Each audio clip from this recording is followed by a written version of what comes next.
नमस्ते बच्चों, आज हम देखने जा रहे हैं उमंग भाग के कक्षा 9वीं का 13वां पाठ खुशबू रचते हैं हाथ।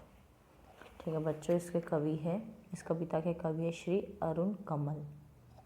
ठीक है बच्चों, तो हम इनका परिचय देखेंगे। इनका जन्म 15 फरवरी 1954 में हुआ। स्थान बिहारी राज्य के रोहतास जिले के नासरीगंज में हुआ। प्रमुख कृतियाँ इनकी अपनी केवल धार 1980, अपनी सबूत 1989, नए इलाके में 1996, पुतली में संसार 2004, मायकोव्स्की की आत्मकथा जंगल बुक का हिंदी में और हिंदी के युवा कवियों की कविताओं का अंग्रेजी में अनुवाद। सम्मान भारत भूषण अग्रवाल पुरस्कार 1980 में मिला इन्हें। सोवियत भूमि पुरस्कार 1990 में मिला। श्रीकांत वर्मा स्मृति पुरस्कार 1990 में मिला। रघुवीर सहाय स्मृति पुरस्कार 1996 में मिला। शमशेर सम्मान 1997 में मिला।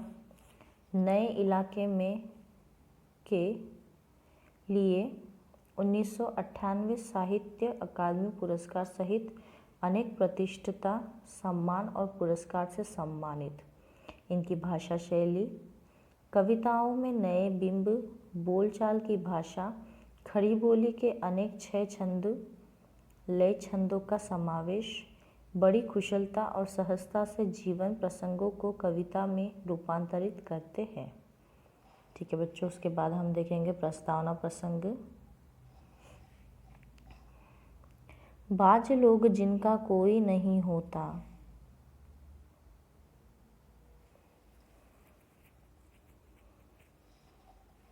ठीक है बच्चों, बाज लोग जिनका कोई नहीं होता और जो कोई नहीं होते कहीं के नहीं होते, झुंड बांध कर चलाते हैं फावड़े और देखते देखते उनके उबड़ खाबड़ पैरों तक धरती की गहराइयों से एकदम उमड़े आते हैं पानी के सोते।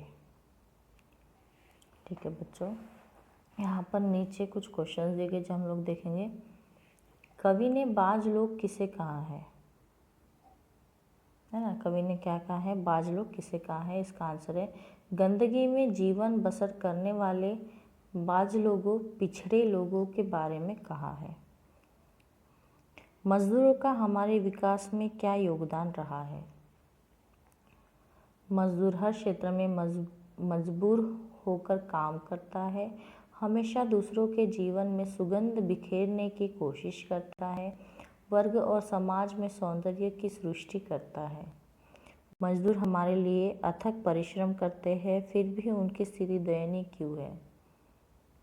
मजदूर अनपढ़ होते हैं, इसलिए आगे पढ़ने की सोच नहीं खाते, हमेशा शारीरिक श्रम करते ही रहते हैं, उनके उद्गार के बारे में सोचने वाला कोई नहीं रहता।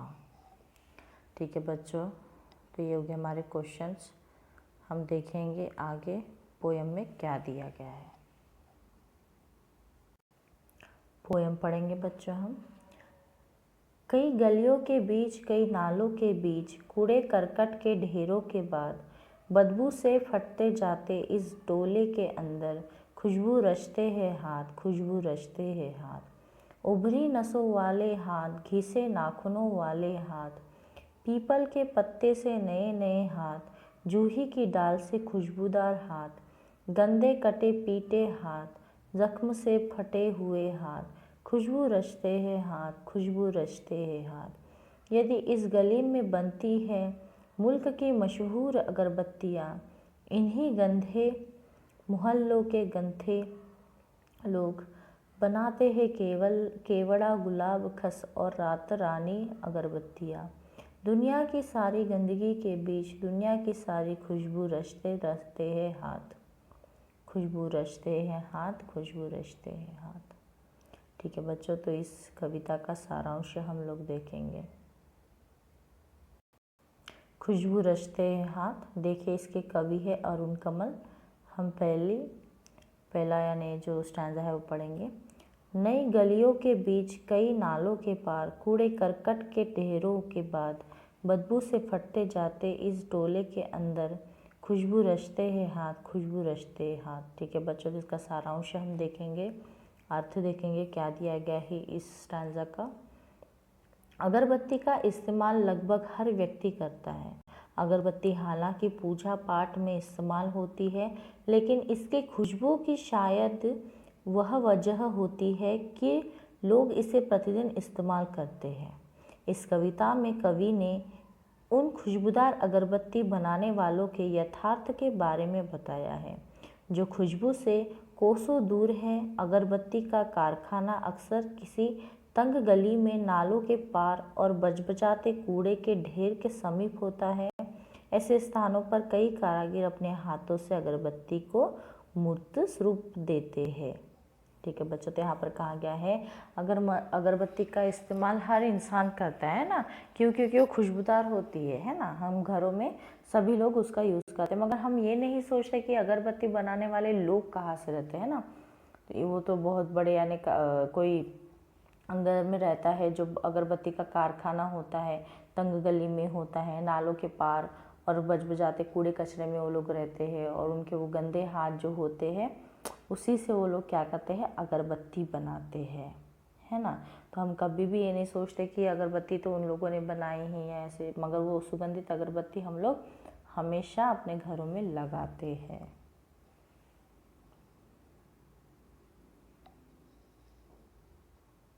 आगे हम पढ़ेंगे।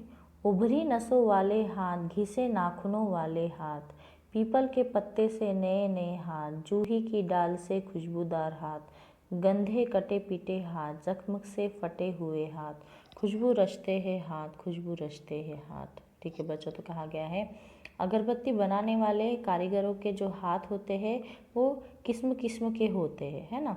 किसी के हाथों में उभरी हुई नसें होती है, मीन्स नसें उभर के दिखती है। किसी के हाथों में नाखून घिसे हुए होते हैं, है ना। जो नेल्स होते हैं वो कैसे होते हैं, घिसे हुए होते हैं। कुछ बच्चे भी काम करते हैं, कुछ छोटे बच्चे भी काम करते हैं, जिनके हाथ पीपल के नए पत्तों की तरह कोमल होते हैं। उनके हाथ कैसे होते हैं, पीपल के जो पत्ते होते हैं ना, कोरे से नए नए, वैसे उनके नाजुक हाथ होते हैं छोटे बच्चों के। कुछ कम उम्र की लड़कियां भी होती है, कुछ लड़कियां जो होती है वो क्या होती है, कम एज की होती है, जिनके हाथ जूही की डाल की तरह होते हैं। उनके हाथ कैसे होते हैं, जूही की जो डाल होती है ना उसके जैसे होते हैं। कुछ कारागिरों के हाथ गंदे होते हैं, कटे पीटे होते हैं और जख्म से फटे हुए होते हैं ना, जख्म लगा होता है और उससे उनके हाथ फटे हुए होते हैं। तो यहाँ पर लेखक कह रहे हैं कि जो अगरबत्ती बनाते वो हाथ, वो कारागिरों के हाथ कैसे रहते हैं, यानी यहाँ पर उन्होंने बताया है किसी के हाथ कोमल रहते हैं छोटे बच्चों के, किसी के जूही के यानी इस डाली के जैसे होते हैं, है ना। किसी के हाथ गंदे होते हैं, किसी के हाथ कटे उठे होते हैं, जख्मों से भरे होते हैं, किसी के हाथ पीले पीले होते हैं। तो यही यहाँ पर उन्होंने बताया है कि अगरबत्ती बनाने वाले लोगों के हाथ कितने प्रकार के होते हैं। यही इस गली में बनती है मुल्क की मशहूर अगरबत्तियाँ। इन्हीं गंधे मोहल्लों के गंधे लोग बनाते हैं केवड़ा, गुलाब, खस और रात रानी अगरबत्तियाँ। दुनिया की सारी गंदगी के बीच दुनिया की सारी खुशबू रचते रहते हैं हाथ, खुशबू रचते हैं हाथ, खुशबू रचते हैं हाथ। ठीक है बच्चों, इसका मतलब हम देखेंगे। इसी तंग गली में पूरे देश की मशहूर अगरबत्तियाँ बनती हैं, मीन्स यही गंदी जो गली है, जो मोहल्ला है, इसी में क्या बनती है, देश भर में जितनी मशहूर अगरबत्तियाँ सब यहीं पर बनती है। उस गंदे मोहल्ले के गंदे लोग यानी गरीब लोग ही वो बनाते हैं। गंदे जो एरिया है वही के लोग वो लोग ही बनाते हैं कि ही केवड़ा, गुलाब, खस और रात रानी की खुशबू वाली अगरबत्तियाँ बनाते। वही यानी उन्होंने वैरायटी बताई, देखिए केवड़ा हो गया, गुलाब और खस और रात रानी, इनकी जैसे खुशबू रहती है ना, वही खुशबुएं वाली अगरबत्तियाँ ये लोग बनाते हैं। यह एक विडंबना ही है कि दुनिया की सारी खुशबू उन गलियों में ही बनती है। यह एक क्या है, अलग ही बात है कि दुनिया की सारी खुशबू इन गलियों में ही बनती है, जहाँ दुनिया भर की गंदगी समाई होती है, जहाँ पर दुनिया भर की गंदगी समाई हुई होती है। तो बहुत ही अच्छी कविता यहाँ पर लेखक अरुण कमल ने बताई है कि हम लोग उन लोगों के बारे में सोचते भी नहीं होंगे। हम लोग अपने घरों में इतनी अगरबत्तियाँ लगाते हैं, उनकी खुशबू पसंद करते हैं, मगर वो कहाँ से आती है, उन्हें कौन लोग बनाते हैं, हम इसके बारे में कभी भी नहीं सोचते, है ना। यही यहाँ पर बताया गया है। तो मैं आशा करती हूँ आपको इस कविता का मतलब समझ में आ गया होगा बच्चों। धन्यवाद।